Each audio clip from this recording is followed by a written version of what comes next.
Hello everyone! Welcome to my YouTube channel, Dongs TV. Kung di pa kayo nakasubscribe guys, mag-subscribe kayo and then paki-share and like lang guys. And then paki-pindot na yung notification bell para mapanood yung aking ibang video guys. For today's video guys, magbigay po ako ng real talk dun sa nangyari sa kasama ko guys. Na kausap ko dun sa Pulo nung nakarang linggo. Nakauwi na pala sa guys. So, nag-chat sa akin guys na na-surprise siya. Imbis na siya ang mag-surprise sa asawa niya. Sus guys, siya tuloy na surprise kasi sabi niya noon nung uli namin kita doon sa Polo Embassy sa labas, i-surprise daw yung asawa niya, di daw siya magpaalam na kung anong araw siya umuwi. Tapos kung exactly date ng flight niya papauwi. Di niya pinaalam guys. Pati sa anak niya guys, hindi niya pinaalam. So ngayon guys, nag-chat kami. Nagmumusta na kung kailan ba siya dumating. Kinachat ko siya. Nung una guys, ang unang chat ko hindi pa niya nireplyan. Yung siguro mga kalipas ng araw guys, nireplyan niya kahapon yung chat ko. Ang saklap lang guys kasi yung chat niya, grabe yung ang haba ng chat niya guys. Sabi niya na nag-usap daw kami na i-surprise na yung asawa niya. So guys, siya tuloy ang surprise. So, napakasaklap guys kasi nung gabi daw siya dumating doon sa kanila. Tapos datnan na yung yung anak niya guys. Nang walang alam na dumating siya. Ngayon, nung pagpasok doon niya sa bahay guys, hindi siya yung diretso. Kasi sa labas pa daw kinukutuban na daw siya eh. Ngayon guys, pagpasok doon na sa loob guys, nakita din na yung asawa niya na may kausap doon sa lamesa. Tapos naghawak ka ng kamay guys. Di mo daw siya parang sumilip lang daw siya muna, hindi lang daw siya di pa siya pumasok talaga at tuloy na sa loob ng bahay. Nakita lang niya doon sa loob ng pinto. Nandoon lang siya nagtago-tago guys. Yung tapos sabi niya sa akin, pinagmasdan daw niya kung ano talaga gawin nila. Tapos may nakita daw sa kanya, sinabihan daw niya, wag daw muna magingay kasi may pinagmasdan daw siya guys. So pagka ilang minuto guys na lumabas daw yung lalaki.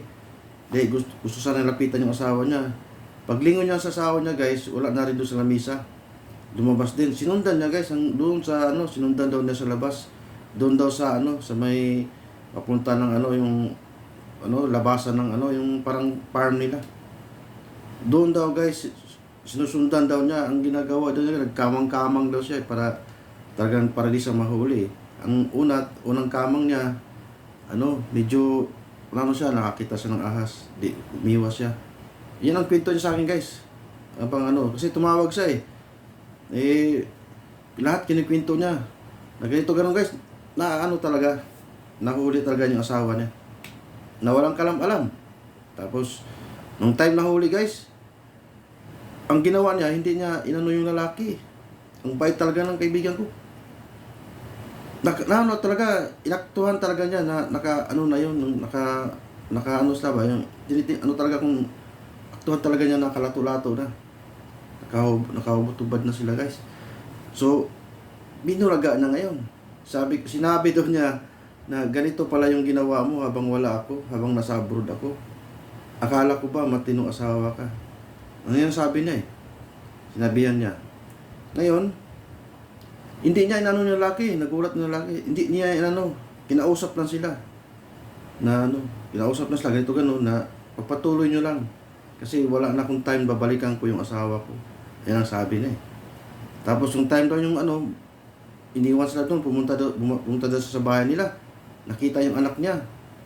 Nagito gano'n, hindi tuwang-tuwa. Tapos di alam ng anak niya, yung tatay niya, may natuklasan. So ang ginawa na guys, kinuha yung anak niya. Sinabihan daw niya, tara, pasyal tayo, may bibili na tayo. Pero di alam ng anak na nakikita na yung asawa, nahuli niya So ang ginawa ng papa niya, dumiretso sila, pumunta daw sa probinsya daw ng nanay niya. So yun yung guys ang yun yung sinabi niya sa akin. So tinanong ko nung pala, nung una, tinanong ko kung kasal ba sila. Guys, hindi pala sila kasal. Kaya pala ganun na lang yung ano niya na iniwan niya, kinausap niya na wag di na niya anuhin, di na disturbuhin, di na sinuntok yung lalaki. Tapos ngayon ang sabi niya sa akin, nayaan ko na lang Brad kasi total hindi naman kami kasal eh. Saka ilang taon na ako dito sa ano, baka ilang bis na rin ginagawa nila yan. So ang ginawa daw niya, pumunta ng probinsya. So guys, ayun guys ang masakot talaga sa mga OFW na hindi pag umuwi ng Pinas, hindi pinapaalam. Ganon ang style niya eh. Yun din tinuruan lang din siya noon para hulihin daw yung asawa niya kung may ginagawa. Kasi daw guys, pag mga OFW daw na mga may asawa sa Pinas, pag sinabi daw na ganito uwi na asawa ko, siyempre makakahanda daw kasi uwi na. Pero binigyan siya ng technique na para mahuli mo ang asawa mo, kung may ginagawa wala. Huwag ka magsabi na uwi ka ng Pinas. Surprise mo. So guys, excited daw siya eh. Excited. Ganito ganun. Nag-isip daw siya na walang okay na daw asawa niya, may ginagawa. So kabaliktaran pala guys. Sabihin man o hindi, kung kailan ka uwi, o anong oras ka uwi guys, ganun din pala talaga mangyayari. So ganun din yung yun yung kwento niya sa akin na nagsisi siya eh. Siguro sabi ko, dapat sinabi mo na uwi ka na. Siguro di mo pa siya mahuli sa akto.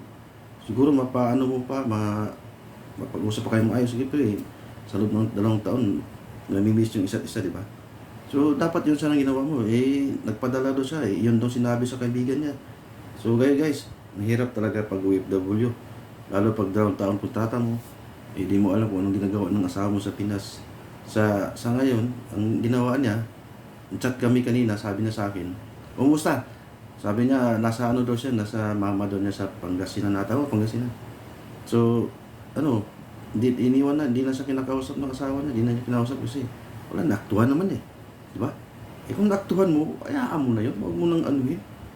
Total, magkasal kayo, hindi, basta pag nahuli mo sa dalawang mata mo, may ebidensya ka talaga na, ito ganun, magkaratulato na, ayaan mo na sila, huwag mo nang awayin kasi, huwag mo sa inaaway mo pa yan. May kadalasan kasi ibang OFW, yung hindi mapigilan yung galit, saksakin o bubugin, huwag na. Kasi tayong mga OFW, 2 taon tayo sa ibang bansa, 2 taon din natin iwanan ng asawa natin. Hindi natin alam kung anong ginagawa ng asawa natin sa Pinas. Kaya hayaan na lang yun. Mahuli o hindi, basta ang importante napupunta sa iyong anak. So guys, sa mga OFW pala, payo ko lang sa inyo, wag nyo kayong magpadala ng mga kaibigan nyo, sabihin nyo umuwi kayo ng Pinas na hindi nyo pinaalam. Pwede rin yung gawin. I-surprise yung asawa nyo, pati anak nyo. O magsabi kayo kung ganitong uwi. Pwede rin, pero wala eh. Sa akin palagay lang guys, mas okay yung mas okay yung bagay, mas okay din yung i-surprise mo siya kaysa magpaalam ka. Para sa akin lang mas okay din yun. Pero yung iba naman, siyempre excited na uwi na sila eh. Sasabihin na talaga, ganito ang araw uwi ko. Ito ganun, salubungin mo ko, sundin mo sa airport. Pero malay natin kung di naman lahat ng OFW ganun, di lahat. Mayroon talaga nangyari yan. Mayroon talaga nangyari. Sa lahat ng mga OFW, sana naman mapanood nyo ako yung video. Basta yun na yung kwento na ng kaibigan ko. Bago kayo yung nag-usap kami sa Polo Embassy sa labas, ganun ang gagawin niya, i-surprise ng asawa niya. Siya tuloy na surprise. Ngayon, ang masaklap, yun. Buti na lang di sila kasal eh. Inayaan na lang niya. Ayun. So guys, kung sa mga lahat ng OFW, di naman tayo lahat eh. Di naman lahat ng nasa sa inyo yan kung i-surprise nyo o hindi. Mamili lang kayo. Basta kung kung gusto nyo i-surprise ng asawa nyo, pwede. Kung hindi nyo i-surprise ng asawa, pwede rin. Kung pwede nyo na sabihin nyo ganito pero sa akin lang guys, kung may kutob ka na may ginagawa ka sa kalukuhan ng asawa mo, i-surprise mo siya. Ang kaso lang, problema lang, pag na-surprise mo, siyempre, ka dyan, kailangan nakahanda ka sa sarili mo kung anong gagawin mo pag nahuli mo. Pero pag hindi nahuli, okay lang. Para sa mga OFW, kailangan, alam nyo na, di ba may kwento-kwentuhan na pagdating sa ibang bansa, sabihin na, baka mamaya, magsisi ka, nandito sa ibang bansa, yung asawa mo doon may ginagawa. So, okay lang yun. So guys, di mo talaga maiwasan ang tuksuhan dito sa ibang bansa guys. Tutulang di talaga maiwasan.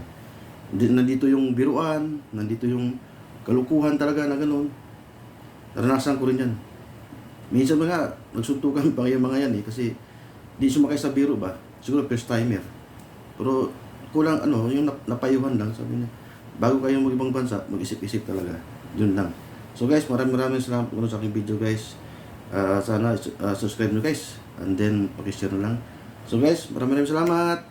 Nasa another video na guys. Tomorrow, siguro, mag-post ako ng ibang video. Bukas guys, may isang video ako na sasabihin ko rin dito sa live. Yung isang kasama ko rin. Iba rin yung, iba rin yung case sa kanya eh. Ganun yun, iba rin yun. So guys, maraming salamat guys. God bless.